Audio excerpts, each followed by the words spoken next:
राजस्थान में नेताओं के फोन ट्रैपिंग का केस फिर से चर्चा में है। दिल्ली में क्राइम ब्रांच इस मामले में राजस्थान के पूर्व मुख्यमंत्री अशोक गहलोत के ओएसडी रहे लोकेश शर्मा से पूछताछ की। इसी को सच में धड़क संवाददाता नेहा शर्मा ने लोकेश शर्मा से बातचीत की है। आप भी सुनिए। राजस्थान की राजनीति में फोन टैपिंग का मामला है, उस पर बार बार सवाल उठते हैं और इसी की पूछताछ के लिए पूर्व मुख्यमंत्री अशोक गहलोत के पूर्व ओएसडी लोकेश शर्मा हैं, फिर से दिल्ली पुलिस के समक्ष वे प्रस्तुत हुए और उनसे बातचीत की, पूछताछ भी की। तो क्या कुछ पूछताछ में इन्होंने जाहिर किया है, ये हम खुद लोकेश शर्मा से जानेंगे।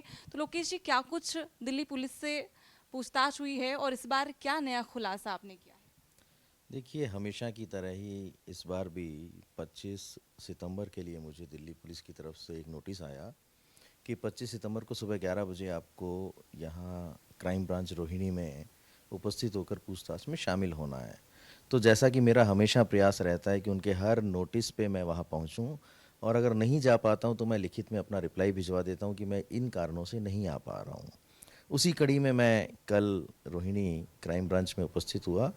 सही 11 बजे मैं उनके पुलिस स्टेशन पहुंच गया और उसके बाद जो पूछताछ शुरू हुई तो 11 बजे से 5 बजे तक मैं वहां रहा। इस दौरान जो कुछ घटना इस प्रदेश में हुई थी, या जो एक एफआईआर केंद्रीय मंत्री तत्कालीन श्री गजेंद्र सिंह शेखावत जी ने दर्ज करवा की थी मेरे खिलाफ, उसमें जांच पड़ताल के लिए कई तरह के सवाल मुझसे किए गए। हालांकि सवालों की फेहरिस्त तो बड़ी लंबी है, लेकिन एक जो हमेशा का एक इम्पॉर्टेंट सवाल रहता है कि ये ऑडियो क्लिप्स आपके पास आई कहाँ से। तो कल पहली बार उसका उनको जवाब मिल गया। जो एक पहेली बनी हुई थी उनके लिए, यह हमेशा मुझसे उसी सवाल पे जोर दे के पूछा जाता था कि ये ऑडियो क्लिप्स आई कहाँ से। कल मैंने बड़े स्पष्ट रूप से उन्हें इस बात का जवाब दिया कि ये ऑडियो क्लिप्स खुद मुख्यमंत्री अशोक गहलोत ने अपने सरकारी निवास पर, यानी मुख्यमंत्री निवास पर बुलाकर मुझे अपने हाथों से एक पेन ड्राइव के द्वारा सौंपी और मुझे कहा कि ये मीडिया को सर्कुलेट कर दें, मीडिया को रिलीज कर दें, वायरल कर दें।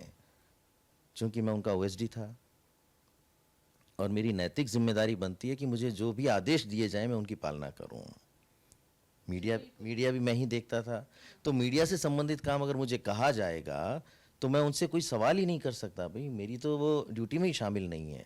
तो जो मुझे कहा गया उस निर्देश की पालना में, चूंकि वो पेन ड्राइव के फॉर्मेट में था, अब पेन ड्राइव से तो आप जानते हैं किसी चीज़ को डायरेक्टली शेयर नहीं किया जा सकता, तो मैं उस पेन ड्राइव को लेके अपने घर आया। घर पे मैंने उसे लैपटॉप में कॉपी किया और लैपटॉप से अपने मोबाइल डिवाइस पर लेकर आप सभी मीडिया के साथियों को, जो व्हाट्सएप ग्रुप बना हुआ है उसमें मैंने उसे सर्कुलेट कर दिया। तो कल ये नई बात थी जो मैंने वहाँ अपने स्टेटमेंट में दर्ज करवाई। ये बिल्कुल नया खुलासा था कि ये जो सवाल आज तक के लिए बना हुआ था कि आपको ऑडियो क्लिप्स मिली कहाँ से, वो ऑडियो क्लिप्स एक पेन ड्राइव में खुद मुख्यमंत्री अशोक गहलोत ने मुझे दी। तो अब आगे की अगर कोई जांच पड़ताल होनी चाहिए कि वो ऑडियो क्लिप्स अशोक गहलोत जी के पास कहाँ से आई, वो लीगली इंटरसेप्टेड थी या इलीगल इंटरसेप्टेड थी, तो इस जांच को करने के लिए अशोक गहलोत जी को बुलाया जाना चाहिए। आगे की जानकारी वही दे सकते हैं। मैंने सिर्फ वही काम किया जिसका मुझे निर्देश दिया गया था।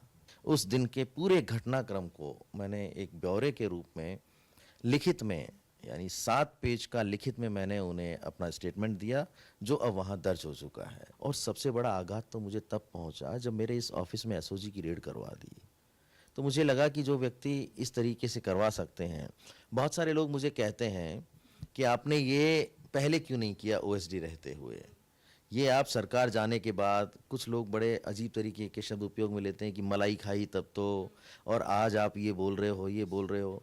तो कोई इस बात को समझता भी है क्या कि जो व्यक्ति मुख्यमंत्री रहते हुए अपने ओएसडी के ऑफिस में रेड डलवा दे, अगर मैं उस समय ऐसी हिम्मत करता तो वो मेरा क्या करवा देते। शुक्रिया हमारे साथ जुड़ने के लिए। ये थे हमारे साथ लोकेश शर्मा जी, जिन्होंने फोन टैपिंग वाले मामले में एक नया खुलासा अब दिल्ली पुलिस के सामने रख दिया है। पूर्व में सीएम रहे अशोक गहलोत का नाम है दिल्ली पुलिस के समक्ष इन्होंने रख दिया है। हरिशंकर त्यागी के साथ मैं नेहा जोशी, सच पे धड़क, जयपुर।